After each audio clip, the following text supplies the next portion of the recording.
আমার গল্পপ্রিয় বন্ধুরা, কেমন আছো তোমরা? আশা করি ভালো আছো, আমিও ভালো আছি।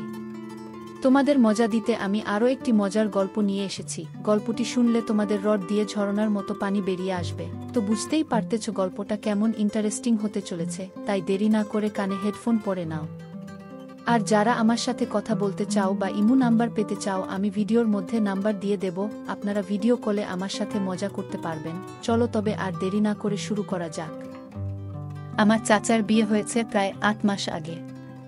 নতুন চাচি দেখতে খুবই সুন্দর ছিলেন এবং তার হাসিতে একটা বিশেষ ধরনের জ্যোতি ছিল। তবে চাচা চাচি বাড়িতে আসার পর থেকে আমি প্রতিদিন রাতে তাদের মধ্যে তর্ক-বিতর্ক শুনতে পেতাম। এটা আমার জন্য একেবারে নতুন অভিজ্ঞতা ছিল। বিয়ের প্রথম দিন থেকেই তাদের মধ্যে যে ভালোবাসা ছিল, তা এখন আর নেই। এখন তা আমাকে ভাবিয়ে তুলেছিল, কেন এমন হচ্ছে। একদিন চাচা বাড়িতে ছিল না, তখন আমি সাহস করে চাচির কাছে তাদের তর্কের কারণ জানতে চাইলাম। চাচির কাছে আমি প্রশ্ন করলাম, চাচি, সবকিছু ঠিকঠাক তো? আপনাদের মধ্যে কি ঘটছে? চাচি আমার দিকে তাকিয়ে শান্তভাবে বললেন, তোমার চাচা আর আমি কিছু বিষয়ে একমত হতে পারি না, আর সেটাই আমাদের সমস্যার মূল কারণ। এরপর চাচি কিছুক্ষণ চিন্তামগ্ন হয়ে আমার দিকে তাকালেন, যেন কিছু বলতে চাইলেন কিন্তু থেমে গেলেন। তারপর হঠাৎ করে চাচি আমার হাত ধরলেন এবং আমাকে তার ঘরে নিয়ে গেলেন। বন্ধুরা, আজকের গল্পটা অনেক বেশি স্পেশাল, তাই সবাই রেডি হয়ে যাও। আর দয়া করে গল্পগুলো ভালো লাগলে ভিডিওটি লাইক, শেয়ার এবং চ্যানেলটি সাবস্ক্রাইব করো প্লিজ। একদিনের ঘটনা, দাদু সাধারণত ছাদে ঘুমাতেন, কিন্তু চাচা বাড়িতে না থাকলে তিনি তার ঘরে এসে ঘুমাতেন। এক রাতে আমি দেখলাম চাচি দাদুর ঘরের দিকে যাচ্ছেন, তবে তখন বিষয়টি নিয়ে আমি তেমন ভাবিনি। গভীর রাতে হঠাৎ করে আমার কাশি উঠল, আর তার ফলে আমার ঘুম ভেঙে গেল। পানি পান করার জন্য আমি যখন রান্নাঘরের দিকে যাচ্ছিলাম, তখন দেখলাম চাচি দাদুর ঘর থেকে বের হচ্ছেন। সেই সময় চাচি খুব ক্লান্ত লাগছিলেন। দাদুর ঘর থেকে নিজের ঘরে ফেরার সময় চাচি বেশ দুর্বলভাবে হাঁটছিলেন। তার ভারসাম্য হারানোর আগে আমি তাকে ধরে ফেললাম। আমাকে দেখে চাচি একেবারে ভড়কে গেলেন। আমি তাকে তার ঘর পর্যন্ত পৌঁছে দিলাম। আমি তাকে জিজ্ঞাসা করলাম, চাচি, এত রাতে তুমি দাদুর ঘরে কি করছিলে? চাচি কিছু না বলে চুপচাপ আমার দিকে তাকিয়ে থাকলেন। আমার চাচি ছিল দেখতে অনেক সুন্দর। তার বয়স কম থাকায় তাকে আরও বেশি সুন্দর লাগত। সব সময় তিনি সাজগোজ করে থাকতে ভালোবাসেন, যা তাকে আরও বেশি সুন্দর করে তুলে। চাচিকে আমি প্রথম দেখেই মনে মনে অনেক ভালোবাসতাম। তবে অন্য সবার কাছে চাচি পুরনো বউ হলেও আমার কাছে তিনি এখনও নতুন বউ ছিলেন। গ্রামের হাওয়ায় এক অদ্ভুত শান্তি থাকে। শহরের ব্যস্ততার মধ্যে যখন আমি আমার পরীক্ষার চাপ থেকে মুক্তি পেলাম, তখন আমার মন যেন আমাকে গ্রামের দিকে টেনে নিল। বাবার চাকরিটা শহরেই ছিল, এই কারণে আমাদের পরিবার শহরে বাস করতে শুরু করেছিল, কিন্তু গ্রামের স্মৃতিগুলো আমার মনে সবসময় জেগে থাকত। চাচার বিয়ে হয়েছে প্রায় ৮ মাস আগে, আর এটা ছিল প্রথমবার যখন আমি তাদের বিয়ের পর গ্রামে যাচ্ছিলাম। গ্রামের পুরানো উঠোন, যেখানে আমি ছোটবেলায় অনেক খেলেছি, এখন চাচা আর দাদুর থাকার প্রধান জায়গা হয়ে উঠেছে। চাচার নতুন বউ, আমার চাচি, এখন সেই বাড়ির দায়িত্ব পালন করছিলেন। বিয়ের সময় আমরা নতুন চাচিকে মাত্র এক ঝলকি দেখেছিলাম, কারণ বাবার বেশি ছুটি না মেলায় আমাদের দ্রুত শহরে ফিরে যেতে হয়েছিল। তখন থেকেই চাচিকে আমি মনে মনে অনেক পছন্দ করতাম। গ্রামে পৌঁছেই আমি আমার ব্যাগটা ঘরে রাখলাম। তখনই চাচি আমার সামনে এক গ্লাস পানি নিয়ে এলেন। তিনি খুবই শান্ত ও লাজুক স্বভাবের, মনে হলো সবসময় ঘোমটা টেনে থাকতেন, যেন তার ব্যক্তিত্বে এক অজানা জড়তা লুকানো ছিল। পানি দিয়ে তিনি তাড়াতাড়ি চলে গেলেন। আমি তাকে ভালোভাবে দেখতেও পারলাম না এবং তিনি আমার সাথে কথা বলার তেমন ইচ্ছাও প্রকাশ করলেন না। পরের দিন আমি ঠিক করলাম আমার পুরনো বন্ধুদের সাথে দেখা করব। গ্রামের সেই বন্ধুরা, যাদের সাথে ছোটবেলায় কত দুষ্টুমি করেছি, এখনও সেই গ্রামেই বাস করে। আমার সবচেয়ে কাছের বন্ধু আরিয়ান আমার আসার খবর পেয়ে খুব খুশি হল। সে বলল, চল আমরা কুজোতে সাঁতার কাটতে যাব। শহরের ব্যস্ত জীবনে এমন মজা করার সুযোগ কোথায়। আমি উত্তেজনা নিয়ে আরিয়ানের সাথে কুজোর ঠান্ডা ও স্বচ্ছ পানিতে সাঁতার কাটতে গেলাম। সেই পানিতে সাঁতার কাটতে কাটতে আমার শৈশবের সব স্মৃতিগুলো যেন আবার ফিরে এলো। সাঁতার কাটার পর আরিয়ান আমাকে তার খামারের বাড়িতে নিয়ে যাওয়ার প্রস্তাব দিল। সেখানকার প্রাকৃতিক সৌন্দর্য, সবুজ ক্ষেত আর চারপাশের নিস্তব্ধতা আমার জন্য এক নতুন অভিজ্ঞতা ছিল। শহরের কোলাহল থেকে দূরে এই জায়গাটা যেন স্বর্গের মতো মনে হচ্ছিল। আমরা কয়েকদিন অনেক আনন্দ করলাম, ক্ষেতের মাঝে ঘোরা, কুয়োর পাশে সাঁতার কাটা আর গ্রামের হাওয়া উপভোগ করা। কিন্তু চতুর্থ দিনে আরিয়ানকে হঠাৎ বোনের বাড়ি যেতে হলো। যাওয়ার আগে সে খামারের বাড়ির চাবি দিয়ে বলল, যখন ইচ্ছা এখানে এসো, তোমার ভালো লাগবে। তবে আরিয়ান না থাকায় সেখানে যাওয়ার ইচ্ছে হলো না, বরং বাড়িতেই থেকে নতুন চাচিকে জানার চেষ্টা করলাম। সেদিন সকালে সূর্যের আলো ধীরে ধীরে গাছের পাতার ফাঁক দিয়ে এসে পড়ছিল। আমি ঘুম থেকে উঠে দেখি সকাল 10টা বাজে, কিন্তু আমি এখনো স্নান করিনি। দাদু আমার মনমরা চেহারা দেখে জিজ্ঞাসা করলেন, কি হয়েছে বাবা, তুমি এত বিষণ্ণ কেন? আমি বললাম, আরিয়ান, আমার প্রিয় বন্ধু, কয়েকদিনের জন্য তার বোনের বাড়ি গেছে। তাই আমি নিজেকে একা অনুভব করছি। বাড়িতে বসে বোর লাগছে, আর আজ কুজোতে সাঁতার কাটারও ইচ্ছে নেই। দাদু হাসতে হাসতে বললেন, এটা তো খুব সাধারণ ব্যাপার, চিন্তা করো না। আজ তোমার স্নান করার আলসামো কাটানোর জন্য চাচি তোমাকে সাহায্য করবে। চাচি এই কথা শুনে একটু অবাক হয়েছিলেন, কারণ তিনি সবসময় লাজুক স্বভাবের ছিলেন। কিন্তু দাদুর কথা তিনি ফেলে দিতে পারলেন না। আমি বাথরুমে গিয়ে বসে চাচির আসার অপেক্ষা করতে লাগলাম। কিছুক্ষণ পর চাচি যখন বাথরুমে এলেন, তিনি আমাকে জিজ্ঞাসা করলেন, কি হয়েছে তোমার? আমি বললাম, একটু বোর লাগছে। চাচি হেসে বললেন, চলো, আজ আমি তোমাকে স্নান করিয়ে দিই। তিনি যখন আমার পাশে এসে দাঁড়ালেন এবং স্নেহভরা স্পর্শে আমার মাথায় পানি ঢাললেন, তখন বুঝলাম তার যত্ন কত গভীর। তার এমন আন্তরিক যত্ন দেখে আমি অপ্রস্তুত বোধ করলাম এবং মনে মনে ভাবলাম, কেন আমি ইদানিং তার দিকে এত কম মনোযোগ দিয়েছিলাম। যদি আমি গত কয়েকদিন চাচির সঙ্গে একটু বেশি সময় কাটাতাম, তাহলে হয়তো আজকের দিনটা আরও ভালোভাবে কাটতে পারত। যাই হোক, স্নান করার সময় আমি খেয়াল করলাম চাচি বেশ ভাবনা মগ্ন ছিলেন এবং আমার দিকে কম নজর দিচ্ছিলেন। তাকে একটু হাসির মেজাজে আনার জন্য আমি মজা করে সাবানের ফেনা তার গালে আলতোভাবে লাগিয়ে দিলাম। চাচি আমার এই মজার প্রতিক্রিয়া দিলেন না, তবে তার মুখে এক ধরনের অপ্রস্তুত ভাব ফুটে উঠেছিল, যেটা দেখে আমাদের দুজনেরই হাসি পেল। চাচি যখন আমাকে স্নানে সাহায্য করছিলেন, তখন তার ওড়নাটি বারবার একটু নড়ছিল, আর তিনি যত্ন সহকারে সেটি ঠিক করছিলেন। একসময় তিনি হেসে বললেন, এই কাজ করতে গিয়ে সবকিছু সামলানো সত্যিই কঠিন। আমি তাকে আগে কখনো এমন মজার পরিস্থিতিতে দেখিনি, আর তার এই সরল হাসিতে মুহূর্তটা আরও সুন্দর হয়ে উঠল। আমি কখনো চাচিকে এমনভাবে দেখিনি, কিন্তু সত্যি বলতে চাচি অনেক সুন্দর ছিলেন। তিনি তাড়াতাড়ি তার ওড়নাটি ঠিক করে নিলেন এবং বললেন, আরিয়ান, আমি তোকে সাবান লাগিয়ে দিয়েছি, এখন তুই নিজেই গায়ে পানি ঢেলে নেও। এই কথা বলে তিনি দ্রুত বাথরুম থেকে বেরিয়ে গেলেন। আমি পানি ঢেলে স্নান শেষ করলাম, তাওয়ালে গায়ে পেঁচিয়ে বাইরে বেরিয়ে এলাম। বাইরে এসে দেখলাম দাদু কোথাও নেই। বাথরুম থেকে বেরিয়ে আমি সরাসরি চাচির কাছে গেলাম। চাচি তখন তার ঘরে শাড়ি পরিবর্তন করছিলেন। যখন আমি সেখানে পৌঁছালাম, তিনি ইতিমধ্যে তার পোশাক পরিবর্তন করে ফেলেছেন। তিনি একটি লাল রঙের সুন্দর শাড়ি পরেছিলেন। আমাকে দেখেই তিনি অবাক হয়ে বললেন, আরিয়ান, তুমি পুরো কাপড় পরনি কেন? আমি বললাম, তুমি যখন আমাকে স্নান করিয়ে দিয়েছ, তখন আমার চুলও শুকিয়ে দাও না। তোমার কোমল হাতের স্পর্শ আমার খুব ভালো লেগেছে। এখন থেকে আমি রোজ তোমার কাছে স্নান করতে চাই। আমার কথা শুনে চাচি অবাক হয়ে বললেন, না। আমি হেসে বললাম, আমি তো মজা করছিলাম। নিজের প্রিয় চাচির সঙ্গে একটু মজা করা কি অন্যায়? আমার এই কথা শুনে চাচি হাসলেন। বাড়িতে আসার পর তাকে এই প্রথমবার হাসতে দেখলাম। যখন আমি আমার চুলে পানি মুছছিলাম, চাচি তার ঘর থেকে বেরিয়ে যাচ্ছিলেন, তখন আমি হঠাৎ তার হাত ধরলাম এবং জিজ্ঞেস করলাম, তুমি সবসময় এত ক্লান্ত লাগো কেন? সব ঠিক আছে তো? আমার এই প্রশ্নে চাচি কিছু বললেন না এবং নীরব রইলেন। সেই রাতেই হঠাৎ চাচার ঘর থেকে চাচির চিৎকারের আওয়াজ শুনতে পেলাম। চাচার ঘরটি আমার ঘরের ঠিক পাশেই ছিল। আমাদের বাড়িতে দাদুর জন্য আলাদা একটি ঘর ছিল, তবুও মাঝে মাঝে তিনি ছাদে ঘুমাতে পছন্দ করতেন। সেই রাতে দাদু ছাদেই ঘুমিয়েছিলেন, তাই হয়তো তিনি চাচার ঘর থেকে আসা সেই আওয়াজ শুনতে পাননি। কিন্তু আমি খুব স্পষ্টভাবেই সবকিছু শুনতে পাচ্ছিলাম। আমি আমার ঘর থেকে বেরিয়ে এসে চাচার ঘরের দিকে তাকালাম। তখন বুঝতে পারলাম চাচা চাচির মধ্যে মনোমালিন্যের কারণ ছিল যে চাচি চাচাকে সময় না দিয়ে ঘুমিয়ে পড়েছিলেন, আর এ কারণেই চাচা রেগে গিয়েছিলেন। তাদের এই ব্যক্তিগত কথা শোনা আমার ঠিক মনে হলো না, তাই আমি নিজের ঘরে ফিরে এলাম। পরের রাতে আবার চাচির ঘর থেকে কিছু অদ্ভুত আওয়াজ শুনতে পেলাম। সেই আওয়াজ শুনে আমার কৌতূহল বেড়ে গেল এবং আমি চাচির ঘরের দিকে নজর দেওয়ার সিদ্ধান্ত নিলাম।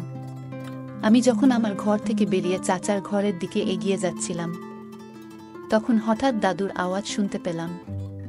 মনে হলো দাদু ছাদ থেকে নিচে নেমে এসেছেন। দাদুর আওয়াজ শোনার পর সম্ভবত চাচিও তা শুনেছিলেন, কারণ তার আওয়াজও হঠাৎ বন্ধ হয়ে গেল।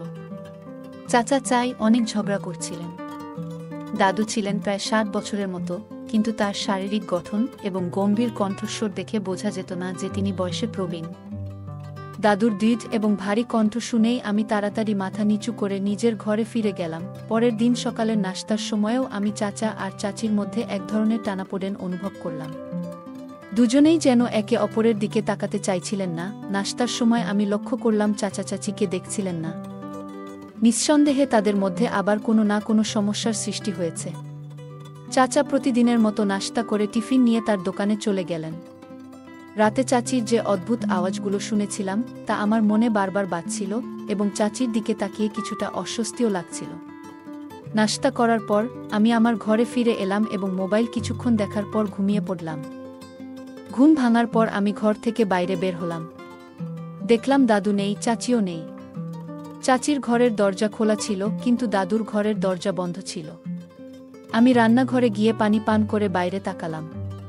তখন দেখলাম চাচি দাদুর ঘর থেকে বের হচ্ছেন। তার চেহারায় ক্লান্তির ছাপ স্পষ্ট ছিল। তিনি বারবার নিজের হাতগুলোকে মুছছিলেন এবং তার মুখের ভাব দেখে মনে হচ্ছিল যেন তার হাত পায়ে ব্যথা করছে। আমাকে দেখে চাচি বললেন, আরিয়ান, বসে থাকো, আমি তোর জন্য খাবার নিয়ে আসছি। তিনি আমার দিকে চোখ তুলে তাকালেন না। তার মুখের অভিব্যক্তি দেখে মনে হলো তিনি কিছু লুকানোর চেষ্টা করছেন। আমি ভাবছিলাম চাচি দাদুর ঘরে এমন কি করছিলেন যে এতটা ক্লান্ত হয়ে গেছেন। বাড়িতে কিছু বিষয় আমার কাছে বেশ অদ্ভুত লাগছিল। চাচি দেখতে খুবই সুন্দর ছিলেন, আর যখন থেকে আমি গ্রামে এসেছি লক্ষ্য করেছি দাদুকে তেমনভাবে বাড়ির বাইরে যেতে দেখি না। দেখা যাচ্ছিল দাদু সবসময় চাচির আশেপাশেই থাকতেন।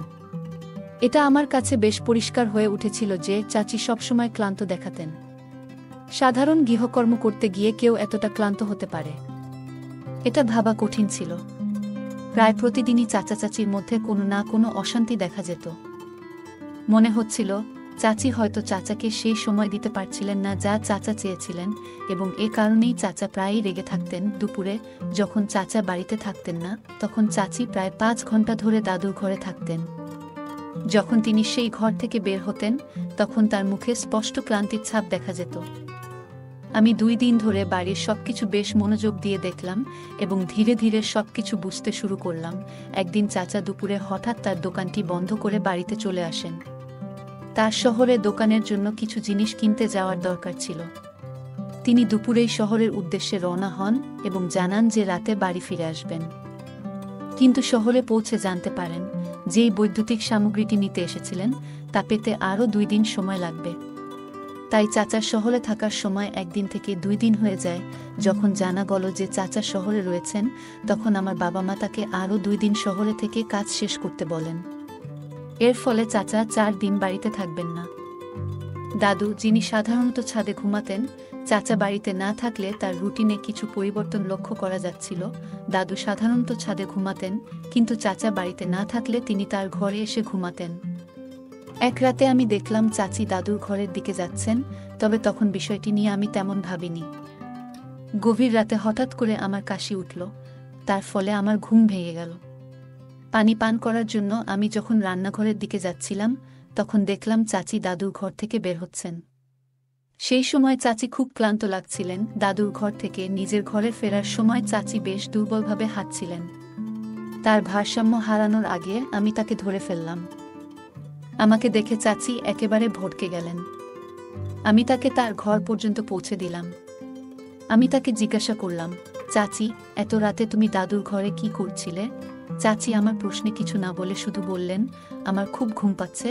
তারপর তিনি চুপচাপ কম্বলে নিজেকে মুড়িয়ে ঘুমিয়ে পড়লেন। চাচির গভীর রাতে দাদুর ঘর থেকে বের হওয়া, তার ক্লান্ত মুখ, এসব কিছুই আমার কাছে বেশ রহস্যময় লাগছিল। চাচি আমাকে কিছু বলার মতো অবস্থায় ছিলেন না।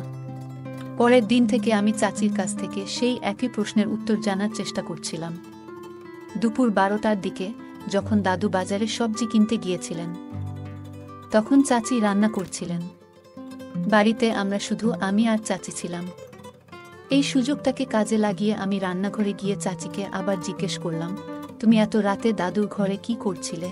আমি রাতের বেলায় ঘরের কাজ করছিলাম, তখন হঠাৎ লক্ষ্য করলাম যে আমার চাচি দাদুর ঘরে ঢুকল। কিছুক্ষণ পর আমি তার কাছে জানতে চাইলে সে বলল যে দাদু কাশছিলেন, তাই তাকে পানি দিতে গিয়েছিল।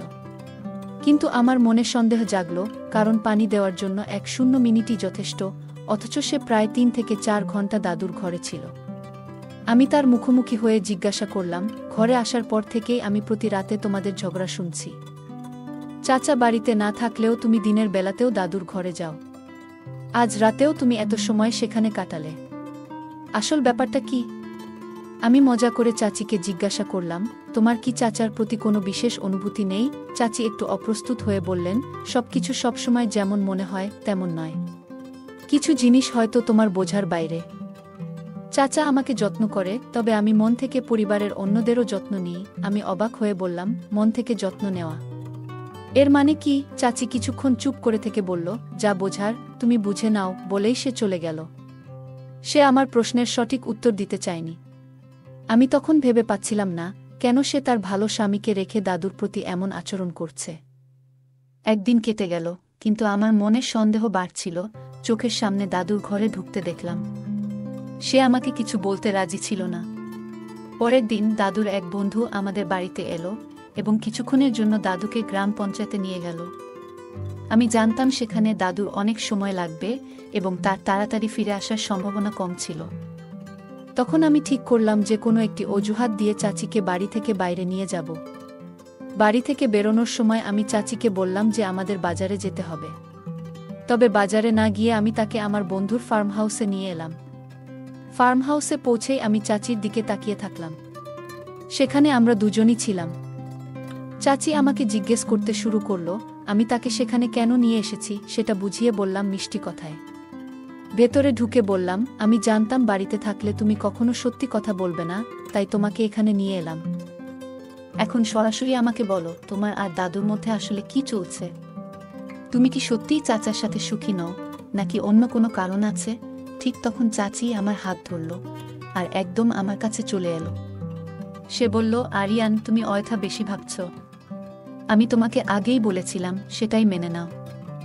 অনেক দিন ধরে তুমি গ্রামে আছো, এখানে না থেকে নিজের বাড়ি ফিরে যাও। সে আরও যোগ করল, না হলে তোমার দাদুর মতো আমাকেও তোমার খেয়াল রাখতে হবে।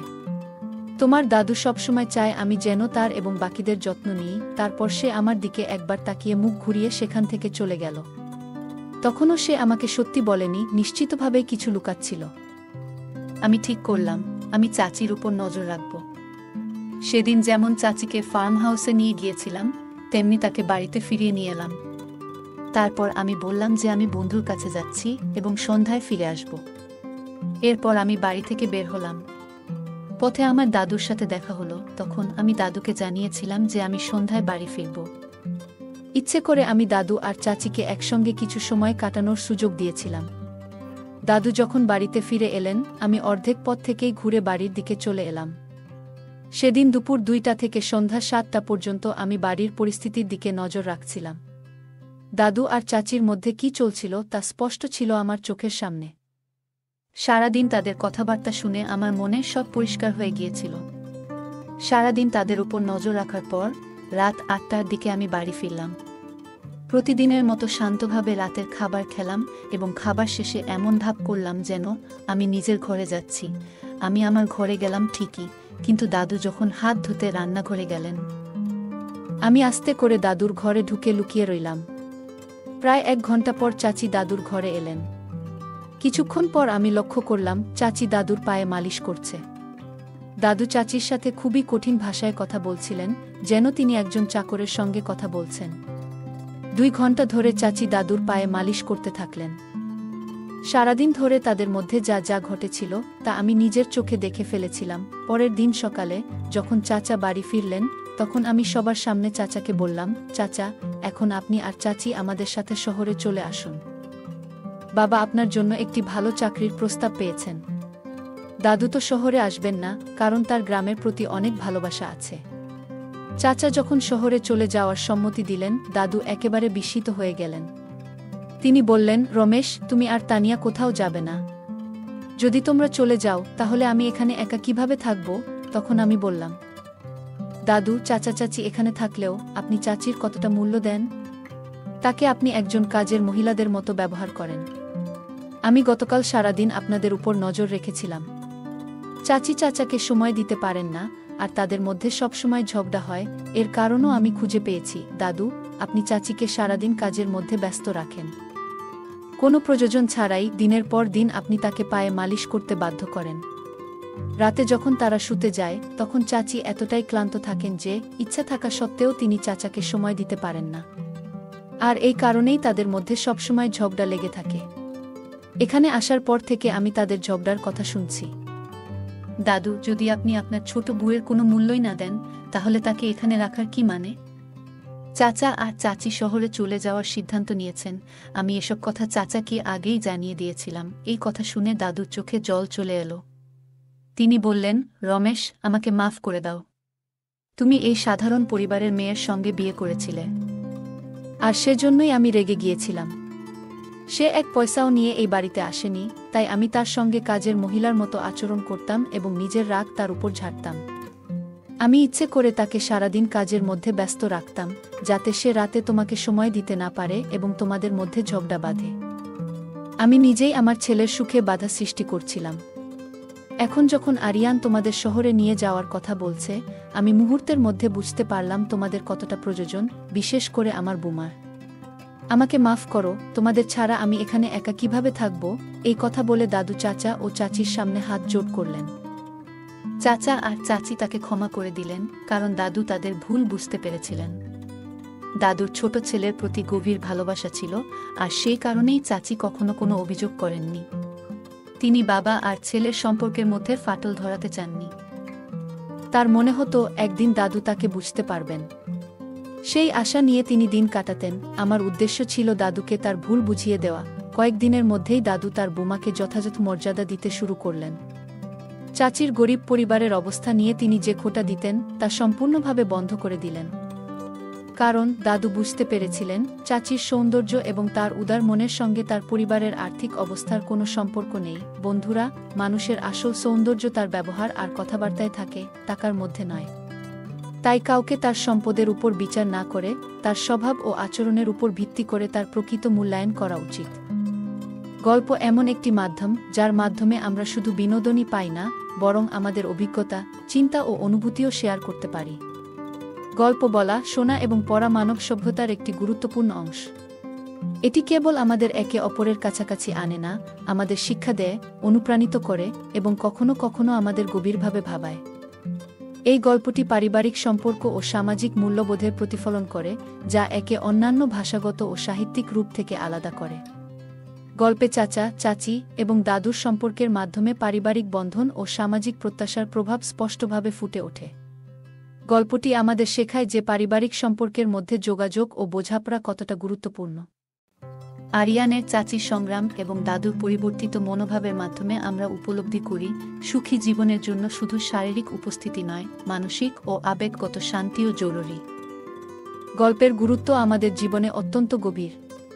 এটি কেবল আমাদের বিনোদন দেয় না, বরং আমাদের শিক্ষা দেয়, আমাদের অভিজ্ঞতাগুলি ভাগ করার সুযোগ তৈরি করে এবং সমাজে পরিবর্তন আনার একটি কার্যকর মাধ্যম হিসাবে কাজ করে।